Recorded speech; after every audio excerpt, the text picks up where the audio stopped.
Hello friends, ఈరోజు మనం ప్రపంచంలో అత్యంత ప్రమాదకరమైన మరియు ఆకట్టుకునే సముద్ర మార్గమైన డ్రేక్ ప్యాసేజ్ గురించి మాట్లాడబోతున్నాం. పాతకాలం నుండి మానవులు నదులు, కాలువలు మరియు సముద్రపు మార్గాలను ప్రయాణించేవారు. మానవ జీవితంలో రవాణా సాధనాలు పడ్డ బోట్ల నుండి పెద్ద పడవల వరకు అభివృద్ధి చెందాయి. సాంకేతికత అభివృద్ధితో ఆధునిక వాహనాలు రూపొందించారు. ఇవి నదులు మరియు సముద్రాల్లో సులభంగా ప్రయాణించగలుగుతాయి.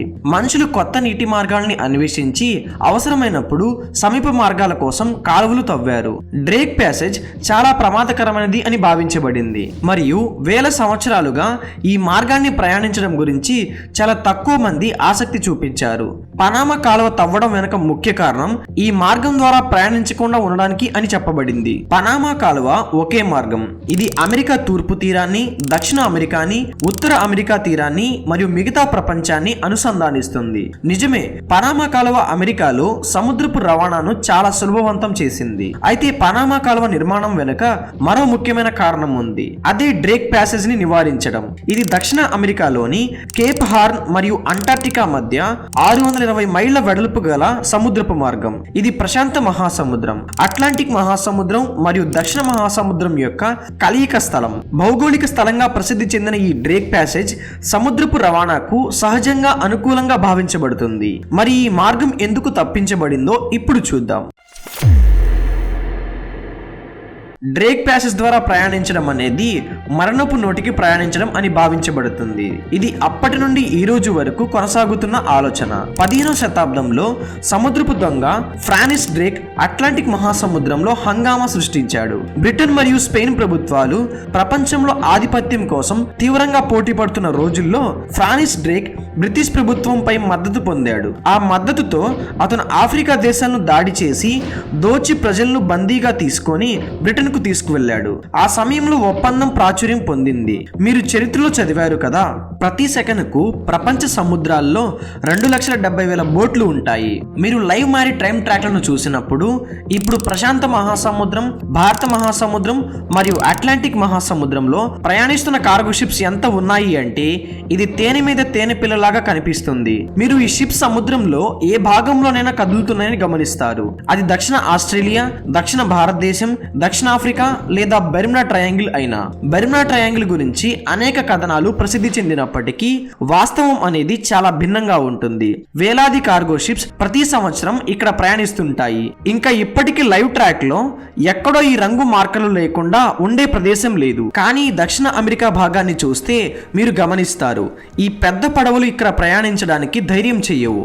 ఇది ఒక సముద్ర మార్గం. ఇక్కడ పడవలు అన్ని రకాలుగా ప్రయాణించడానికి తప్పించుకుంటాయి. దీన్ని డ్రేక్ ప్యాసేజ్ అని పిలుస్తారు. ఈ రోజు మనం ఈ సముద్ర మార్గం ఎందుకు అత్యంత ప్రమాదకరంగా మారిందో తెలుసుకుందాం.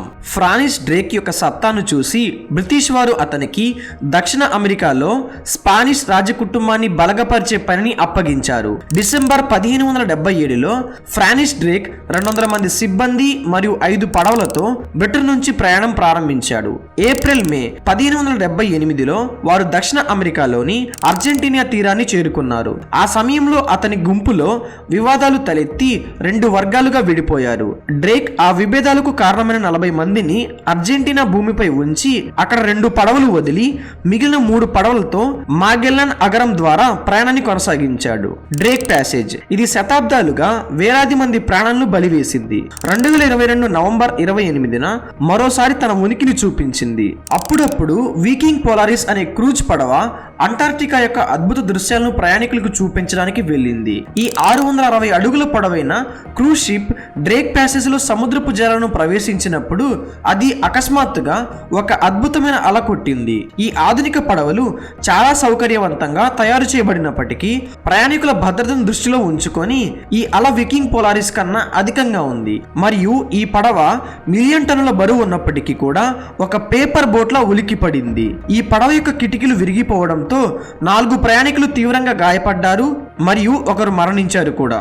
మరిన్ని భవిష్యత్తు శతాబ్దాల గణాంకాలను చూస్తే డ్రేక్ ప్యాసేజ్ 683 మంది ప్రాణాలను తీసుకుందని తెలుస్తుంది. దీనికంటే ముందు ఇక్కడ ఎంతమంది పడవలు మునిగాయి అనేది ఎటువంటి రికార్డు లేదు. డ్రేక్ ప్యాసేజ్ గురించి ఏమిటి? ఇది ప్రవేశించే పడవలను సిద్ధంగా దాచేసి ప్రపంచంలో అత్యంత ప్రమాదకరమైన సముద్ర మార్గంగా ఎందుకు మారింది? ఇది ఒక అంగీకార మార్గంలా కనిపించినప్పటికీ ఇది సదరన్ అమెరికాలోని కేప్ హార్న్ నుండి అంటార్టికా వరకు 900 కిలోమీటర్ల పొడవు కలిగి ఉంటుంది. దీన్ని డ్రేక్ ప్యాసేజ్ అని పిలుస్తారు. డ్రేక్ ప్యాసేజ్ యొక్క ప్రత్యేకత ఏమిటి అంటే ఇక్కడ 3 మహాసముద్రాలు కలుస్తాయి. ప్రశాంత మహాసముద్రం, అట్లాంటిక్ మహాసముద్రం మరియు దక్షిణ మహాసముద్రం. డ్రేక్ ప్యాసేజ్ లోతు 11,150 అడుగులు ఉండగా దాని ఎడమ వైపు మరియు కుడివైపు ఉన్న మహాసముద్రాల యొక్క లోతులు 15,700 అడుగుల లోతు ఉంటుంది. ఆ తర్వాత ఫ్రాన్సిస్ డ్రేక్ మిగిలిన 3 పడవలతో మాగెల్లాన్ అగరంను పోల్చుకొని దక్షిణ అమెరికా పశ్చిమ నగరానికి చేరుకున్నాడు. మాగెల్లాన్ అగరం నుండి ప్రశాంత మహాసముద్రానికి చేరుకోవడానికి వారికి 16 రోజుల సమయం పట్టింది.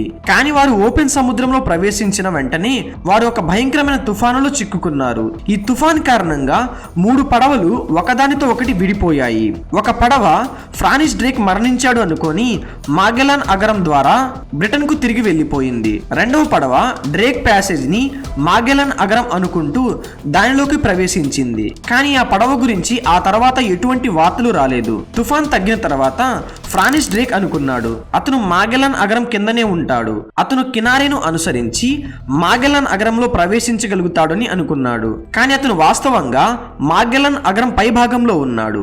దాంతో అతను ఉత్తరాది దశ ప్రయాణాన్ని కొనసాగించాడు కానీ ఎటువంటి మార్గం కనుక్కోలేకపోయాడు. ఈ ప్రయాణం రూట్ లో అతను ప్రతి చిన్న పెద్ద గ్రామం మరియు పడవలను దోచి బంగారం మరియు వెండిని సేకరించాడు. చివరిగా అతను శాన్ ఫ్రాన్సిస్కోలో తన ప్రయాణం ముగించాడు. ఫ్రాన్సిస్ డ్రేక్ ఒక దక్షిణ అమెరికా కింద ఓపెన్ సముద్ర మార్గం ఉందని తెలియజేశాడు. ఇది మాగెల్లాన్ అగరంను మించగలదు. డ్రేక్ ప్యాసేజ్ కు ఫ్రాన్సిస్ డ్రేక్ పేరు మీద పేరు పెట్టారు. కానీ అతను ఎప్పుడు ఈ మార్గాన్ని క్రాస్ చేయలేదు. ఫ్రాన్సిస్ డ్రేక్ కి ముందు ఈ మార్గాన్ని ఎవరు ప్రయాణించలేదు. ఎవరైనా ప్రయాణిస్తే వారు ఆ మార్గం యొక్క ప్రమాదకరమైన వాతావరణాన్ని తెలుసుకోవచ్చు మరియు కనీసం నావికులు దానిపై అవగాహన కలిగి ఉండేవారు. ఎవరు ఈ ప్రమాదకరమైన జలాల్లో ప్రయాణించి నీటి లోపల పడి మరణించలేదు.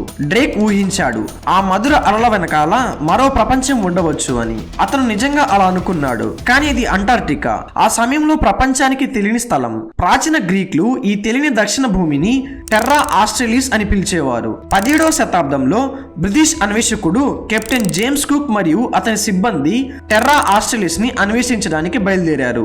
అట్లాంటిక్ మహాసముద్రంని క్రాస్ చేసి దక్షిణ మహాసముద్రంలోకి ప్రవేశించారు. అయితే వారు అంటార్క్టికాని చూడలేదు. ప్రయాణం నుంచి తిరిగి వచ్చిన తర్వాత వారు డ్రేక్ ప్యాసేజ్ లో చిక్కుకొని బతకడానికి చాలా ప్రయత్నించారు. చివరగా తిరిగి చేరుకున్నారు. ఆ తర్వాత కెప్టెన్ జేమ్స్ కుక్ ఎప్పటికీ డ్రేక్ ప్యాసేజ్ వైపు తిరిగి వెళ్ళలేదు. అన్వేషణాత్మకమైన సముద్ర ప్రయాణం కోసం ప్రసిద్ధి పొందిన కెప్టెన్ జేమ్స్ కుక్ న్యూజిలాండ్ ని కనుక్కున్నాడు. అంటార్క్టికా చుట్టూ ఉండే విస్తారమైన మంచు నిర్మాణం మనుషుల కన్నుకు చేరకుండా వేల సంవత్సరాల పాటు కప్పేశాయి. ఫ్రాన్సిస్ డ్రేక్ యొక్క ప్రయాణం తర్వాత 40 సంవత్సరాల క్రితం ఒక డచ్ అన్వేషకుడు విలియం షౌటిన్ మొదటిసారి డ్రేక్ ప్యాసేజ్ ని క్రాస్ చేసి వెస్ట్ అమెరికా చేరే మార్గాన్ని సృష్టించాడు. ఇది 1914లో పనామా కాలువ నిర్మాణం వరకు ఉపయోగపడింది. కానీ ఇక్కడ ఒక ప్రశ్న వస్తుంది, డ్రేక్ ప్యాసేజ్ ఎందుకు అతి ప్రమాదకరంగా పరిగణించబడుతుంది అని. ముందుగా చెప్పినట్లు డ్రేక్ ప్యాసేజ్ అనేది కలిసి చేరే స్థలం. ప్రశాంత మహాసముద్రం, అట్లాంటిక్ మహాసముద్రం మరియు దక్షిణ మహాసముద్రం, ఈ 3 మహాసముద్రాల నీరు ఇక్కడ కలుస్తుంది. మరియు ఈ మార్గం సముద్రం కన్నా ఎంతో పెద్దది కాకపోవడం వల్ల నీటి వేగం చాలా పెరిగిపోతుంది. 620 మైళ్ళ వ్యాసంలో ఉన్న డ్రేక్ ప్యాసేజ్ ద్వారా ప్రయాణం చేయడం అనేది మరణం అవుతంలో ప్రయాణం అన్న నమ్మకం నుంచి ఈ రోజు వరకు కొనసాగుతుంది.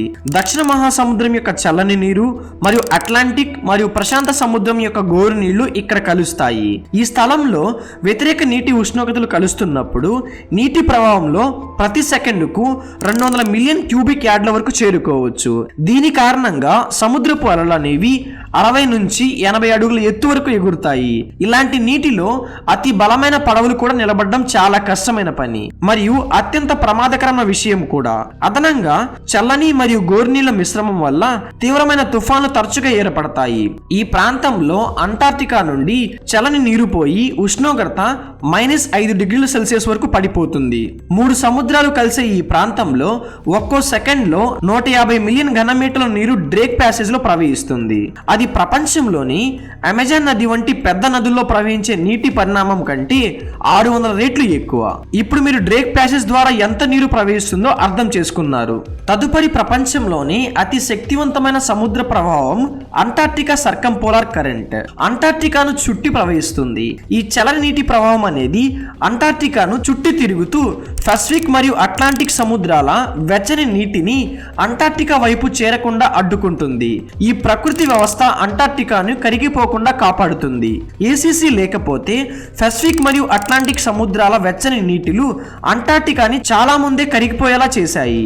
ఏసీసీ అంటార్క్టికాను కాపాడడానికి ఇది క్లాక్ వైజ్ దిశలో తిరుగుతుంది. కానీ ఇది డ్రేక్ ప్యాసేజ్ కి చేరుకున్నప్పుడు ఈ నీటి కొంత భాగం దక్షిణ అట్లాంటిక్ సముద్రంలో ప్రవహిస్తుంది.